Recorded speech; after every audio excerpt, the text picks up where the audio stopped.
Krishna Jayanthi August 16ஆம் தேதியா அல்லது August 17ஆம் தேதியா? வழிபட சரியான நாள் இது.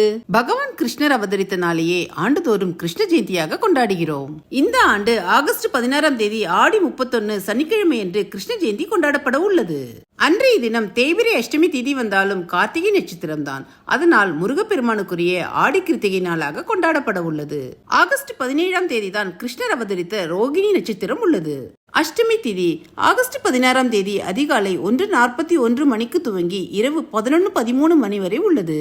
ரோகிணி நட்சத்திரம் ஆகஸ்ட் 17ஆம் தேதி காலை 6:49 மணிக்கு துவங்கி ஆகஸ்ட் 18ஆம் தேதி அதிகாலை 4:28 மணி வரை உள்ளது. தேய்பிரை அஷ்டமி ஒரு நாளிலும் ரோகிணி நட்சத்திரம் மறுநாளும் வருவதால் ஆகஸ்ட் 16, ஆகஸ்ட் 17 ஆகிய 2 நாட்களில் எந்த நாளை கிருஷ்ண ஜெயந்தியாக எடுத்துக்கொண்டு வழிபட வேண்டும்?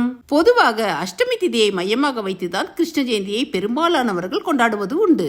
அதனால் அஷ்டமி திதி வரும் நாளான ஆகஸ்ட் 16ஆம் தேதி அன்று மாலை நேரத்தில் கண்ணனை வீட்டிற்கு அழைத்து கிருஷ்ண ஜெயந்தி வழிபாட்டினை மேற்கொள்ள வேண்டும். கோகுலத்திற்கு கிருஷ்ணன் வந்த நாளை தான் கொண்டாடும் வழக்கம் உள்ளது என்பவர்கள் ஆகஸ்ட் 17ஆம் தேதி ரோகிணி நட்சத்திரம் வரும் நாளில் கண்ணனை வரவேற்று கொண்டாடி மகிழலாம். ஆகையால் ஆகஸ்ட் 16ஆம் தேதி கிருஷ்ண ஜெயந்தியாகவும் ஆகஸ்ட் 17ஆம் தேதி கோகுலாஷ்டமியாகவும் கொண்டாடி மகிழ